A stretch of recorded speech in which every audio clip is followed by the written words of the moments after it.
प्रधानमंत्री मोदी जी आपको कैसे लगते हैं? भाई प्रधानमंत्री हैं, फिर कोई और समस्या का मैं समाधान करने में सक्षम नहीं हुई, उसमें टाइम जा रहा है क्योंकि पब्लिक को दिखता है। हाँ। पब्लिक जानती है कौन कर रहा है कौन नहीं कर रहा। और एजुकेशन के लिए आपको महंगे स्कूल्स में पढ़ने की जरूरत नहीं। एजुकेशन का स्तर आप गवर्नमेंट स्कूल में बैठ के भी पढ़ सकते हैं। और मुंबई शहर जब आप पहली बार आई थी तो वो 1 से 15 दिन कैसा आपको लगा था? जी, ये बहुत इंटरेस्टिंग कहानी है। आप चुनाव के बाद क्या करेंगे? चुनाव के बाद जो सबसे पहले मुझे जो वहाँ के लोगों ने समस्या बताई वही मैं दुरुस्त करूंगी। बांद्रा ईस्ट में कौन सी समस्या को आप देख रही हैं और उसे सॉल्व करना चाहती हैं? हाँ, वहाँ देखिए कुछ चीजें अंडर बीएमसी आती हैं, बट ये एमएलए का इलेक्शन है। मैंने जो सबसे बड़ी समस्या देखी, लोगों के घरों में गटर का प्रॉब्लम।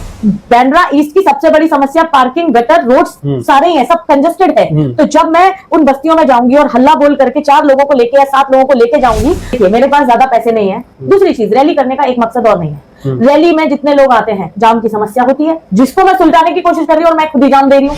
रात में सभा, सुबह में सभा, कहीं ना कहीं उनकी रैली ताबड़तोड़ चल रहा है। आपकी रैली कब निकलेगी?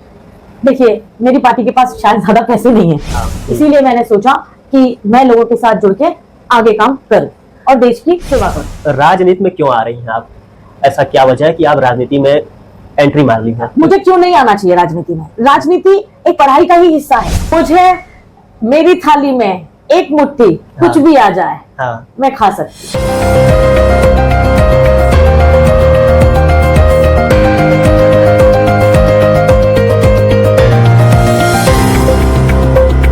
मेरा नाम विवेक कुमार चौरसिया है और आप देख रहे हैं भारत जनता न्यूज। और इस वक्त मैं आ चुका हूं महाराष्ट्र विधानसभा चुनाव कवरेज करने के लिए मुंबई शहर में। बांद्रा ईस्ट इस समय काफी चर्चित सीटों में से एक माना जा रहा है। और ऐसा क्यों है? क्योंकि यहाँ पर कई ऐसे प्रत्याशी हैं जो निर्दलीय लड़ रहे हैं और कई प्रत्याशी बड़े बड़े पार्टियों के चेहरे बने। इस बीच राष्ट्रीय स्वराज सेना पार्टी की कैंडिडेट बांद्रा ईस्ट से एडवोकेट शिल्पा गौतम जी हमारे साथ मौजूद हैं और मैं चाहूंगा कि आपका जो मैं स्वागत कर रहा हूं, पहला भारत जनता न्यूज मुंबई में आपका ही पॉडकास्ट ले रही है।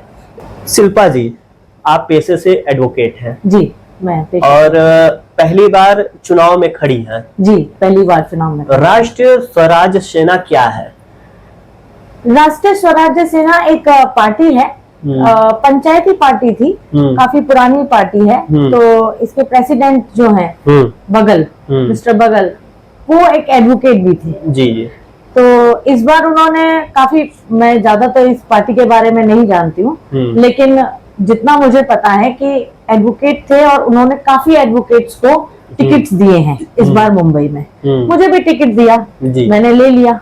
और 176 जो विधानसभा है मेरी बांद्रा ईस्ट की, उससे मैं खड़ी हो गई। शिल्पा मैम का चुनाव चिन्ह है, मैं दिखाना चाहूंगा, बांसुरी। बांसुरी। क्योंकि मैं यही बांद्रा वेस्ट में रहती थी, पर बांद्रा ईस्ट की समस्याएं मेरे सामने ज्यादा थी। कोर्ट में जाती थी, 12 साल से यहाँ पे प्रैक्टिस कर रही हूँ बॉम्बे में।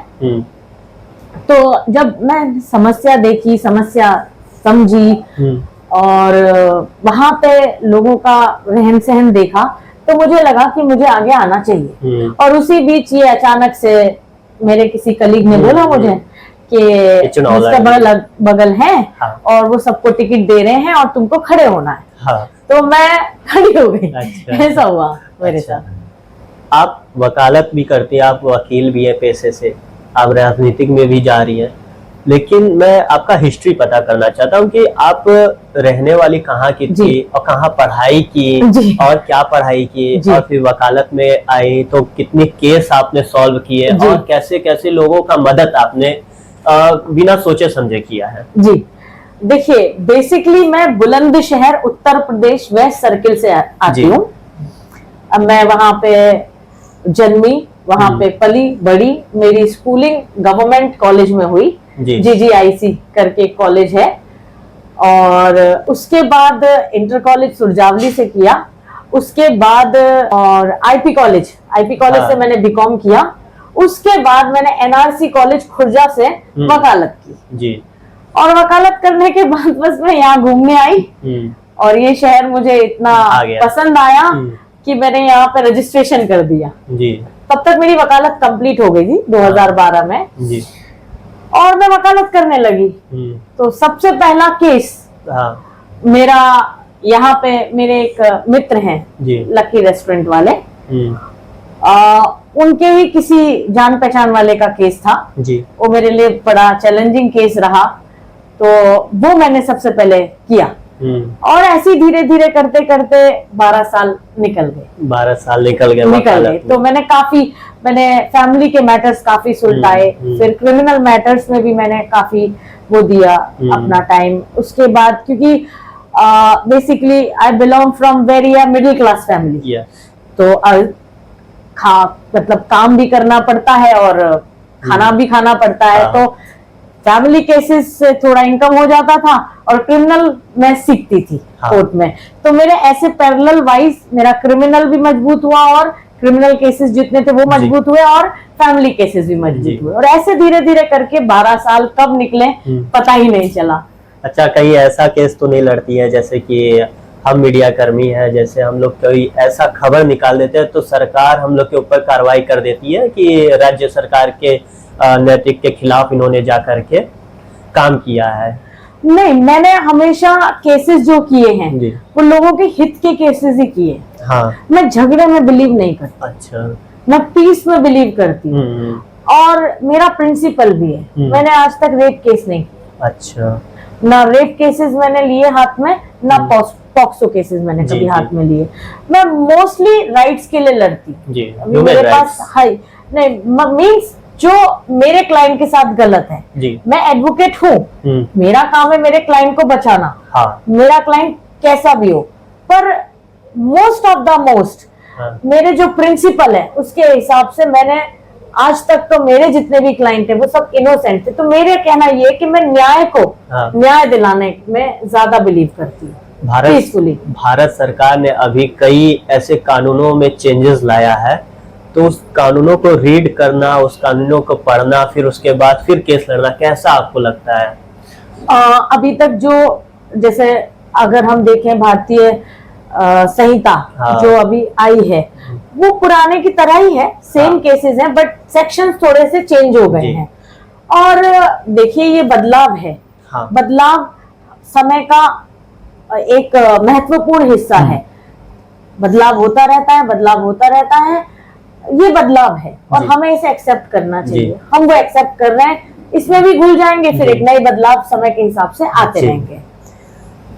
क्या आपको पसंद है? तो आपको जो पसंद है वो आपको खिलाए, वो आपको दे, वो आपको मतलब कुछ ऐसा करे कि आपको जो पसंद हो। मुझे मेरी थाली में एक मुट्ठी कुछ भी आ जाए, मैं खा सकती हूँ। कुछ भी। मैं जीवन के हर स्तर पे मेरी ना कोई पसंद है, ना कोई नापसंद है।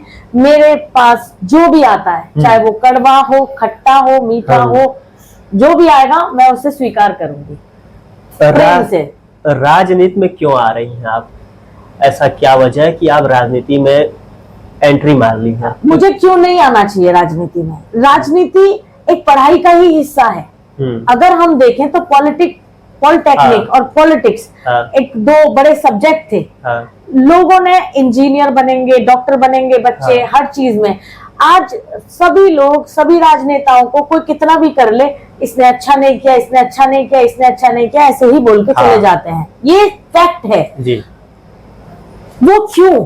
वो इसलिए क्योंकि कोई आके बढ़ के उस चीज को देखना ही नहीं चाहता। सब नौकरी करना चाहते हैं, सब बिजनेस करना चाहते हैं, सब अपने अपने कामों में लगे हुए हैं। देश की रक्षा कौन करेगा? कंट्री आपकी मदर है। जब 4 लोग आगे आएंगे तो 4 लोगों की समझ भी आगे आएगी। एजुकेशन का क्या मतलब है?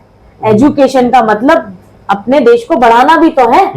और लोगों की समस्या, मुझ में इतना बूता है, इतनी ताकत है कि मैं लोगों की समस्या और समाधान कर सकूं, उनका साथ दे सकूं। रात हो, बिरात हो, दिन हो, समय देना सबसे महत्वपूर्ण है। इसीलिए मैंने सोचा कि मैं लोगों के साथ जुड़ के आगे काम करूं और देश की सेवा करूं, अपनी मिट्टी की। आपके ओपोनेंट इस समय रैलियों पे रैलियों करे जा रहे हैं, रात में सभा, सुबह में सभा, कहीं ना कहीं उनकी रैली ताबड़तोड़ चल रहा है। आपकी रैली कब निकलेगी? देखिए, मेरी पार्टी के पास शायद ज्यादा पैसे नहीं है। और मैं भी वकालत में ईमानदार वकीलों की तरह काम किया है। सभी लोग ईमानदार ही हैं, बट मोस्टली मेरे क्लाइंट काफी गरीब रहे। अच्छा। तो कभी कम पैसे लिए, उन्हें पैसे ही नहीं लिए किसी से। और बॉम्बे में रहते हैं, देखिए मेरे पास ज्यादा पैसे नहीं है। दूसरी चीज, रैली करने का एक मकसद और नहीं है। रैली में जितने लोग आते हैं, जाम की समस्या होती है, जिसको मैं सुलटाने की कोशिश कर रही हूँ और मैं खुद ही जाम दे रही हूँ। हाँ। बांद्रा ईस्ट की सबसे बड़ी समस्या पार्किंग, गटर, रोड्स सारे ही है, सब कंजेस्टेड है। तो जब मैं उन बस्तियों में जाऊंगी और हल्ला बोल करके 4 लोगों को लेके या 7 लोगों को लेके जाऊंगी, तो उन्हीं को दिक्कत होगी, उन्हीं को तकलीफ होगी। तो मैं आज की जो इलेक्ट्रॉनिक मीडिया है, आज का जो इलेक्ट्रॉनिक दौर चल रहा है, उसको मैं क्यों ना यूज करूं। मैं ना पहुंच पाऊं, मेरी आवाज तो पहुंचेगी उन तक। तो मेरी आवाज अगर उन तक पहुंचेगी और मैं अगर सही हूं, तो वो मुझे सुनना जरूर पसंद करेंगे। हाँ। इसीलिए मैं जा रही हूँ, खुद से जा रही हूँ, खुद से हाथ जोड़ रही हूँ, लेकिन मैंने रैली नहीं की। अकेले जा रही है? अकेले मैं जा रही हूँ। मैंने सिर्फ पार्टी ने मुझे टिकट दिया है। हाँ। पर स्वयं मैं सारी चीजें कर रही हूँ अकेले। अभी 1-2 दिन का दौरा चलेगा। और क्योंकि देखिए मेरा जो जाना है, मिलना है, उनसे बहुत जरूरी है। उनकी समस्या सुनी तभी तो मैं खड़ी हुई ना। समस्या पहले से ही पता है, अब तो समस्याओं का समाधान करना है। हाँ। अब तो उनको सोचना है कि वो क्या करेंगे। हाँ। आप कौन सी पार्टी को पसंद करती है? आपने राष्ट्रीय स्वराज सेना तो आपको पसंद ही है, आपको खड़ा किया तो आपको पसंद है, लेकिन देश में मैं बात कर रहा हूँ कि देश में आपको कौन सी पार्टी अच्छी लगती है जो केंद्र में शासन करे आने वाले समय में? देखिए कैसा होता है कि पार्टी सभी अच्छी है, मुद्दा ये है कि हम किस पे भरोसा कर सकते हैं, कौन काम करता है, और काम करने वाला काम दिखता है। तो मैं नाम तो नहीं लेना चाहूंगी, नाम मुझे पता, मतलब मैं किसी को क्वेश्चन मार्क नहीं करना चाहूंगी। हाँ। जो अच्छा काम करेगा वही मेरे लिए भविष्य में, वर्तमान में वही पार्टी अच्छी है। और फिलहाल तो मैं खुद से आगे आना चाहती हूँ, मैं कितना काम कर पाऊंगी वो इम्पोर्टेंट है।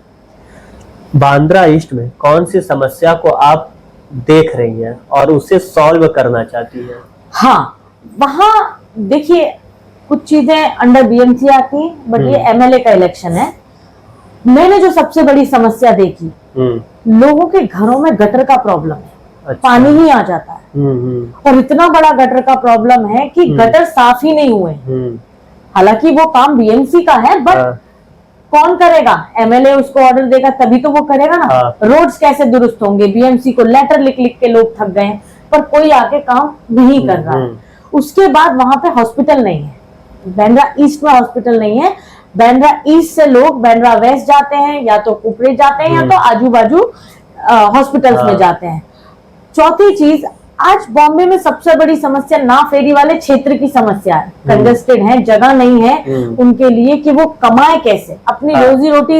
एक आदमी क्योंकि लाइसेंस नहीं मिल पाते यहाँ पर, चाय बेच रहे हैं या फिर कोई कुछ सामान बेच रहा है, तो उनको लॉज है, क्योंकि वो लॉज बने हुए हैं ना, तो सरकार ने लॉज बनाए हैं, तो उसके तहत ना वो कुछ बिक्री कर पाते।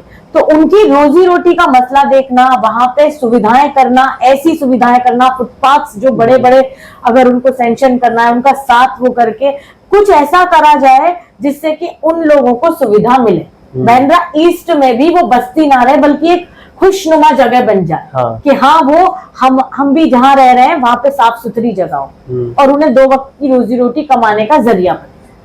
आपके बांद्रा ईस्ट में कितनी जनसंख्या है, आपने कभी देखा? हाँ जी, इस समय जो जनसंख्या है वो 2,48,000 है। हाँ। आपके बांद्रा ईस्ट में यूपी बिहार के लोग अधिक हैं हमारे ख्याल से। बट सभी बांद्रा वाले हो गए, क्योंकि हाँ, हम ये बोल सकते हैं कि वहां पे जितने लोग हैं, जो भी आते हैं, सबके वोटर आईडी तो यहीं के बन जाते हैं। हाँ। भले ही वो वहां के हैं, लेकिन वो यहाँ आके बस गए हैं। हाँ। और उनके वोटर आईडी सबके बन गए। तो 2,48,000 की ही जनसंख्या है वहां पे। आप चुनाव के बाद क्या करेंगे? चुनाव के बाद जो सबसे पहले मुझे जो वहां के लोगों ने समस्या बताई, वही मैं दुरुस्त करूंगी। सबसे पहले हॉस्पिटल, उसके बाद में अगर बच्चों के लिए एजुकेशन है, उसके लिए बिल्डिंग, क्योंकि बच्चों की एजुकेशन बहुत इंपॉर्टेंट है। बच्चे बढ़ेंगे तो पढ़ेंगे तो बढ़ेंगे थोड़ा सा। उसके बाद मेन है उनके जो रीडेवलपमेंट चल रहा है, तो उनकी बिल्डिंग्स का, उनकी सारी चीजों को किस तरीके से मैं एक लीगल एस्पेक्ट की तरह से भी देखूं, ये महत्वपूर्ण चीज है कि उनका लीगल राइट्स वो जाने। नेगोशिएशंस में बहुत सारे जो उनको एसआरए में जो प्रोजेक्ट आ रहे हैं, हाँ। अगर उन्हें जाना है तो उन्हें ये नहीं पता कि वो कैसे और किससे अप्रोच करे। तो जब उनके ही क्षेत्र का एमएलए एक वकील होगा तो वो उसको आसानी से अप्रोच कर सकते हैं, हाँ। और अपनी समस्या का समाधान करा सकते हैं। आप वकालत के पेशे में रहती हैं, वकालत करती हैं, चुनाव के बाद अगर एमएलए बन जाती हैं तो उसके बाद कैसे वकालत के पेशे को संभाल पाएंगी, कैसे करेंगी? देखिए, वकालत मेरा पेशा है, ठीक है, क्योंकि मैं वकालत में आई। पुराने जमाने से सारे वकील बाद में नेता ही बने। हाँ, जो अगर आप जवाहरलाल नेहरू से लेके पटेल साहब तक अगर देखेंगे और गांधी जी तक देखेंगे तो ये सिर्फ ऊपर वाले की शायद से it is just a matter of time. तो आज मैं अपने पेशे को संभाल रही हूँ। अगर कल मैं एमएलए चुन के आ जाती हूँ तो भाई रहने खाने के लिए एक वक्त की रोटी चाहिए और जगह चाहिए छोटी सी, इससे ज्यादा क्या चाहिए? लोगों की सेवा ही तो करनी है। तो फिर एमएलए बन के सेवा करेंगे, फिर परमानेंटली उसको आगे बढ़ाएंगे।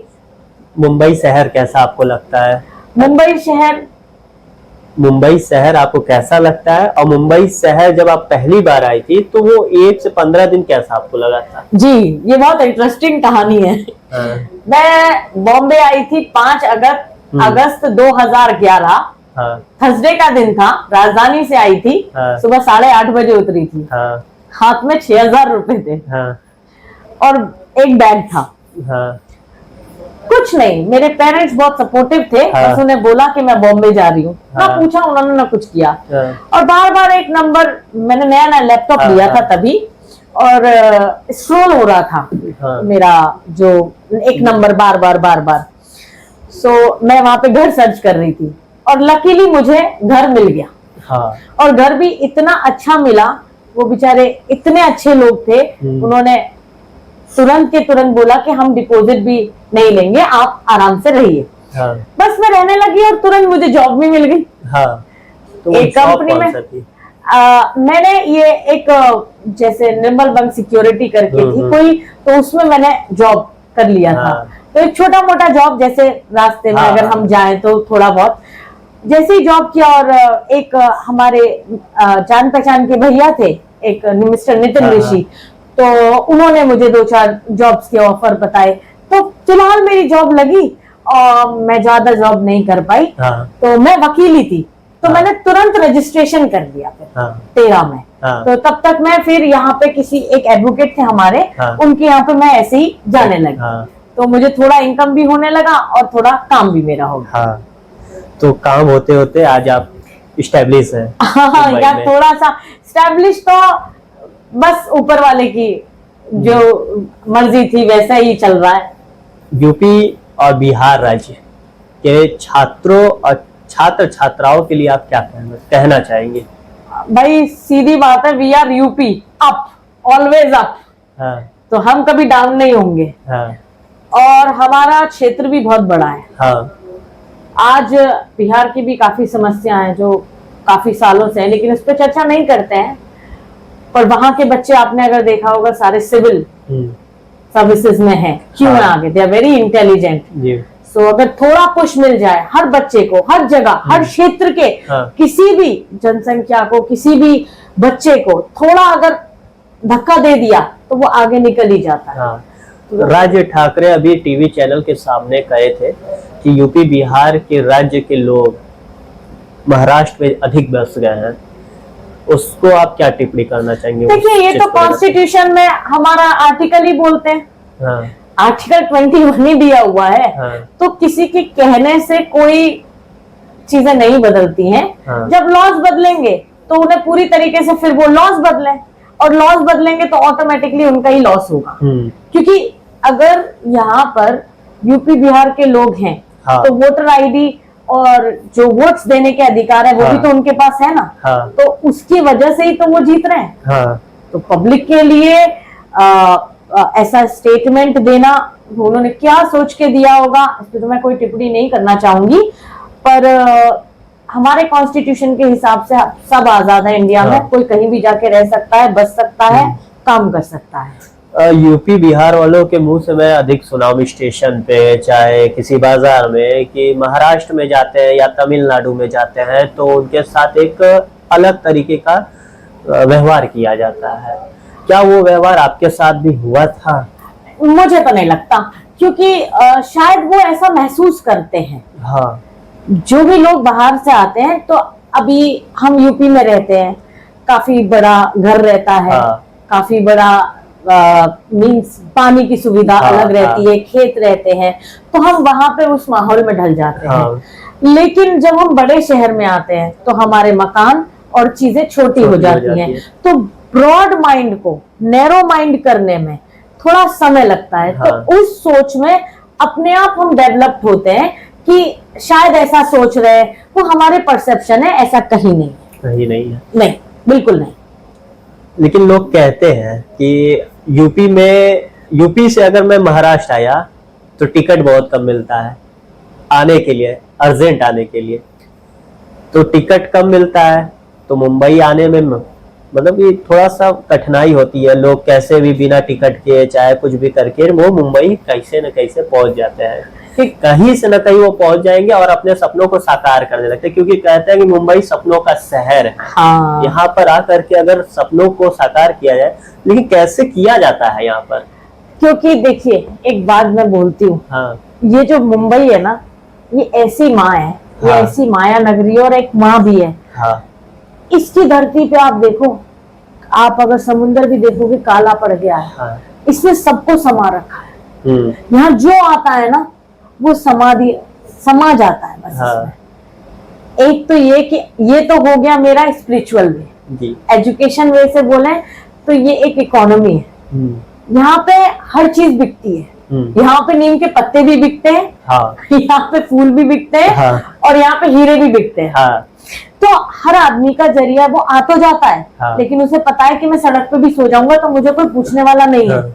मैं सिर्फ सड़क पे सो के सुबह में कुछ ना कुछ बेच ही लूंगा। हाँ, तो वो अपनी आमदनी का जरिया ढूंढ लेता है। हाँ। बड़ा शहर है, कहीं ना कहीं काम मिल ही जाता है और वो सरवाइव कर जाता है। हाँ। और बाकी उसके अपने गुड डीड्स हैं, गुड कर्माज हैं कि उसको लोग वैसे मिलते चले जाते हैं और वो आगे निकल जाता है। भारत कहाँ जाना चाहिए? भारत देश लोगों के दिल में हमेशा रहता है, मतलब राष्ट्र के लिए हमेशा प्यार रहता है, लेकिन लोगों का एक होता है ना सोच कि हमारा देश सबसे आगे होना चाहिए, विश्व गुरु बनना चाहिए। आप क्या सोचते हैं? कैसे? बिल्कुल होना चाहिए। लाइक अगर आपने देखा होगा कि आज आप बाहर, भले ही हम ब्रिटिश कॉलोनियंस हैं, हाँ, हम पे अंग्रेजों ने राज किया, लेकिन आज ले तो हम कर्जे बाहर से ही रहे ना। देश को चलाने के लिए भी तो हम कर्जे बाहर से ही लेते हैं ना। हाँ, लेना पड़ता है। हाँ, आज वो लोग कितना एजुकेशन स्तर में आगे हैं, क्योंकि एजुकेशन इज मस्ट। हाँ, हर बच्चा एजुकेटेड होना चाहिए, जी, और जब वो एजुकेटेड होगा तो इकोनॉमी अपने आप रन करेगी, जी, तो समस्याओं का समाधान अपने आप धीरे धीरे होता चला जाएगा। और एजुकेशन के लिए आपको महंगे स्कूल्स में पढ़ने की जरूरत नहीं। एजुकेशन का स्तर आप गवर्नमेंट स्कूल में बैठ के भी पढ़ सकते हैं। सिर्फ हम पढ़ें, और हाँ। शिक्षा के तौर पे अगर हम बात करें, और थोड़ा सा सभी लोगों को आगे आना चाहिए पॉलिटिक्स में। हाँ, क्योंकि देखिए, ये पॉलिटिक्स बरगद का पेड़ हो गई, हाँ, इतना मजबूत हो गया है हाँ। कि बेचारे जो पुराने लोग हैं वो चला रहे हैं, लेकिन लोग सेटिस्फाइड नहीं है। जैसे इंजीनियरिंग करते हैं, डॉक्टरेट करते हैं, और हम अदर पढ़ाई करते हैं, अगर हम पॉलिटिक्स में भी आए, हाँ। तो हम उसका स्तर समझ सकते हैं कि आखिर क्या क्या समस्याएं होती हैं, क्या क्या समाधान हम कर सकते हैं। तो बहुत सारी चीजों में हम निकल के आगे जा पाएंगे। मेरे हिसाब से तो हमें अमेरिका से भी ज्यादा आगे जाना चाहिए। हाँ। पर वो कोई बड़ा क्या बोलते हैं, बड़ी बात नहीं है, वो पॉसिबल है। हाँ। क्योंकि इंडिया इतना संस्कृति का देश है, हमारी मिट्टी में हर कोई इंडिपेंडेंट है। चाहे बाहर से कोई आ जाए या कोई भी आए, हम सबको स्वीकार करते हैं, क्योंकि ये संस्कृति का देश है। हाँ। यहाँ पे सभी लोग, हमने बचपन में जो कविताएं सुनी है, वो बहुत सारी स्कूल में कितनी हमने सारी चीजें, मतलब हमारे राष्ट्रगान, हमारे पक्षी, हमारी चीजें, बहुत कुछ अच्छा है। और ये देश संस्कृतियों से भरा हुआ है। हाँ। बस थोड़ा एजुकेटेड और थोड़ा नैरोनेस अगर हम कर दें, क्योंकि हमारे इंडिया में सबसे ज्यादा ये है कि हम दूसरों को पोक करते हैं, हम खुद को रिफाइन नहीं करते। So we have to refine ourselves. जब आप चुनाव जीतेंगे और किए हुए वादे नहीं कर पाएंगे तो जनता के बीच जाएंगे तो वो आलोचना कैसे सहेंगे? बराबर। देखिए, सबसे बड़ी बात, ये एक प्रकृति है। हाँ।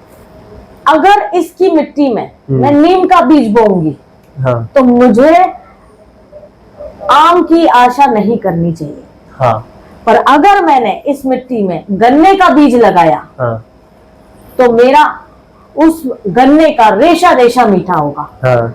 आलोचना की जो पूरक है, क्या बोलते हैं, अपोजिट ना। हाँ। आलोचना का अपोजिट प्रशंसा है। हाँ। अगर मैं अच्छा करूंगी तो मुझे प्रशंसा मिलेगी, अगर मैं गलत करूंगी तो आलोचना की तो पात्र बनूंगी ना मैं। हाँ।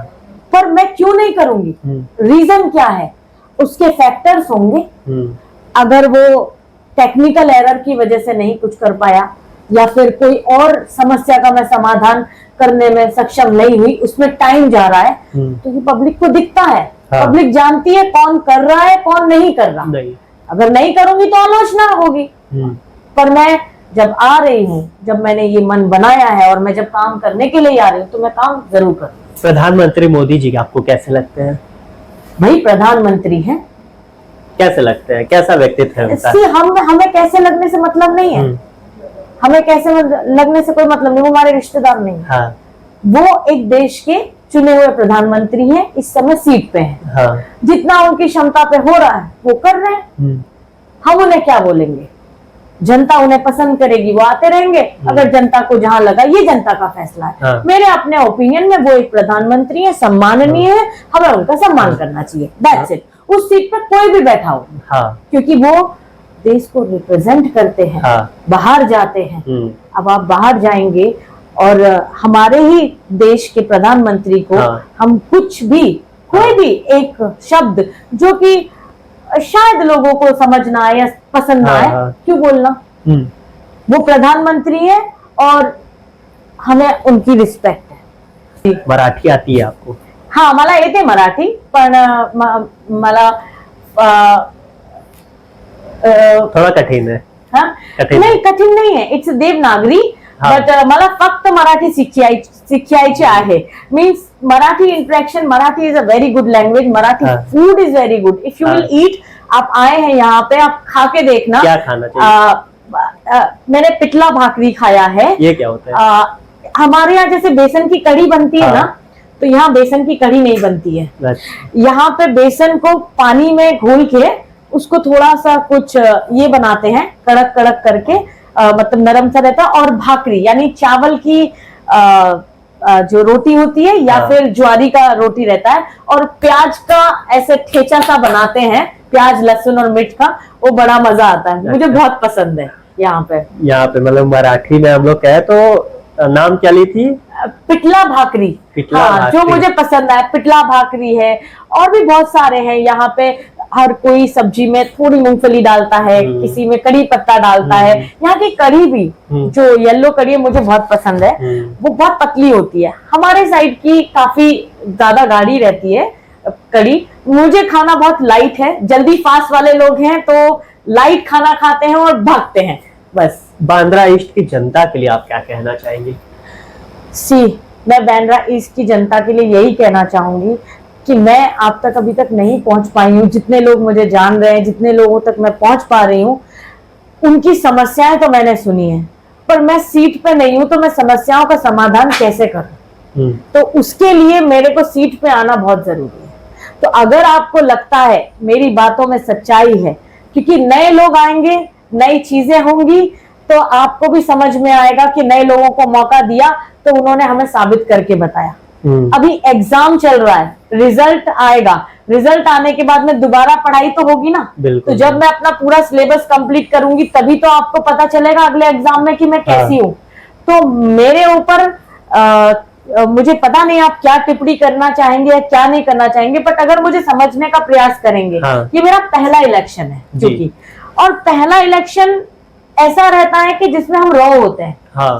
अभी तो मेरे को ऊपर ऊपर की समस्या पता चली है, हाँ। बट बेसिकली अगर मैं उस सीट पे आ गई तो मुझे कितनी समस्याओं का समाधान करने का मौका मिलेगा ये तो मैं ही नहीं बयां कर सकती। तो अगर धीरे धीरे वो कंप्लेंट बॉक्स खाली होता चला गया तो मैं जनता की हीरो बन जाऊंगी। ओपोनेंट के बारे में आप क्या सोचती हैं, मतलब कि आपको किन किन ओपोनेंट के बारे में पता है कि ये चीजें हैं इनके पास, ये चीजें हैं, इनसे मेरी टकरार होगी? मेरी किसी से कोई टकरार नहीं, वो अपना काम कर रहे हैं, हाँ, मैं मेरा काम कर रही हूँ। हाँ, अगर उन्होंने फॉर एन एग्जाम्पल, हाँ, एक सिग्नल पे जब कोई सिग्नल तोड़ता है, हाँ, तो उसको फाइन कौन मारता है? वहां का खड़ा हुआ ट्रैफिक हवलदार। हाँ, तो मैं कौन होती हूँ? हाँ, जनता ट्रैफिक हवलदार है। हाँ, अगर कोई सिग्नल तोड़ेगा, अगर हाँ, कोई काम नहीं करेगा, हाँ, तो जनता उसको फाइन मारेगी। हाँ, और कोई काम जो बराबर से हेलमेट लगा के चलेगा, बराबर से अपने पीयूसी और अपने कार्ड्स पूरे, पीयूसी हो गया, इंश्योरेंस हो गया, हाँ, पूरे रखेगा, सिग्नल को बराबर से खड़ा होएगा, तो उसमें फाइन नहीं लगेगा। It is called the life. हाँ। अगर मैं सही काम करूंगी लोग मुझे पसंद करेंगे, और लोग सही काम कर रहे हैं तो लोग उन्हें पसंद करेंगे।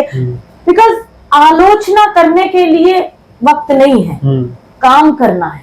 हाँ, हर कोई आलोचना ही कर रहा है, मैं कैसे आलोचना करूं, क्योंकि मैं तो अब तक उस सीट पे ही नहीं हूं ना। हाँ, जब मैं आऊंगी और मैं काम करूंगी तो मुझे काम ही करना है।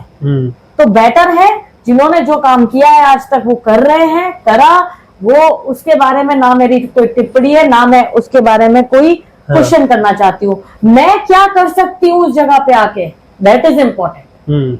अगर लोगों का भरोसा जीत लिया और मैं आई, हाँ, और मैंने जीतने के बाद भी उनका भरोसा कायम रखा, हाँ, और कभी सिग्नल नहीं तोड़ा, हाँ, सारे पेपर पूरे हुए, सारे काम किए, तो फिर जनता की पहली जो पसंद है वो मैं ही होंगी आने वाले टाइम में। कुछ चुनौतियां होती हैं, जैसे कि आप एमएलए बन गई, आप मंत्री बन गई। हमारे क्षेत्र के एक मंत्री जी हैं, उनसे मेरी बात होती रहती है।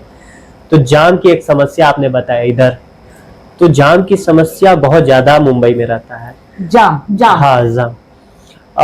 उसको अगर सॉल्व आपको कहा जाएगा कि सॉल्व करिए, तो आप अपने ऊपर के लोगों से बोलेंगे, क्योंकि बड़े मुंबई है शहर, आपके विधानसभा में ही नहीं होगा।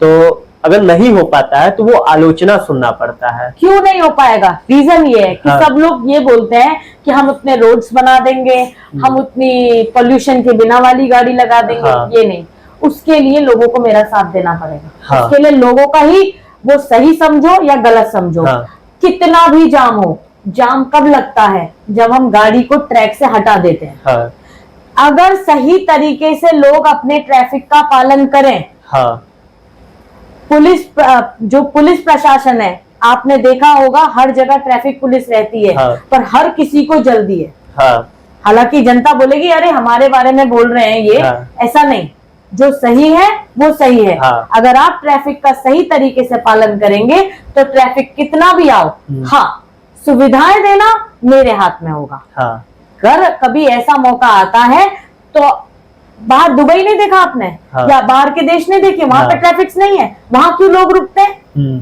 तो टेक्नोलॉजी भी आएगी और चीजें भी सही होंगी, लेकिन उसके लिए जनता को भी साथ देना पड़ेगा। हाँ, क्योंकि जनता रूल अगर तोड़ती है तो ट्रैफिक जाम भी होते हैं, सारे प्रॉब्लम्स आते हैं। टाइम पे घर से निकले, मुंबई है, 10 बजे ऑफिस जाना है, 9 बजे निकलेंगे तो 10 बजे आप पहुंच नहीं पाएंगे। टाइम पे निकलिए, जाम अपने आप चला जाएगा, और उसके लिए आने वाले टाइम में बहुत टेक्नोलॉजी होंगी।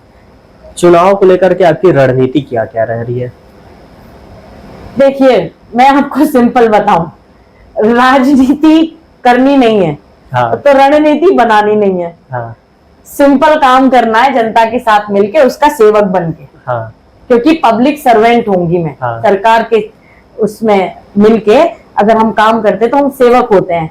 वो जैसा जो मेरे लॉ के हिसाब से, नॉट बियॉन्ड द लॉ, पर जितना मेरे हिस्से में और मेरे दायरे में काम आता है, वो मैं कंप्लीट करूं, टाइम पे अपनी पब्लिक का साथ दूं, उनके समक्ष खड़ी हूं, तो रणनीति अपने आप बन जाएगी। हाँ। बाकी मुझे रणनीति के बारे में ज्यादा कुछ मालूम नहीं है सर। अच्छा, तो फिलहाल ये पॉडकास्ट हमारे साथ शिल्पा मैम है, जो एडवोकेट है, वकालत करती है, हाई कोर्ट में है, महाराष्ट्र हाई कोर्ट, हाँ Mumbai high court, Bombay high court बोलते हैं, Bombay high court. Bombay high court की वकील है। और ये कौन सी जगह, ये बांद्रा वेस्ट वेस्ट है जी, हिल रोड पे इनकी ऑफिस है, बांद्रा वेस्ट में इनकी ऑफिस है। और जहां तक इनसे बात हुआ कि चुनाव अगर जीतती है तो कैसे ये वकालत की पेशा को संभालेंगी, तो ऐसे ही संभालेंगे। यहाँ पर आप आइएगा, मिलिएगा, कांटेक्ट नंबर आपको दे दिया जाएगा, इनका वेबसाइट भी है जी, वेबसाइट भी डिस्क्रिप्शन में और अपने वेबसाइट पर लगा दिया जाएगा, तो संपर्क करिएगा, लाइफ टाइम रहेगा। बाकी आपसे विदा लेना चाहता हूं, क्योंकि अगले कैंडिडेट हमारा इंतजार कर रहे हैं। मिलते हैं अगले वीडियो में। जय हिंद। जय।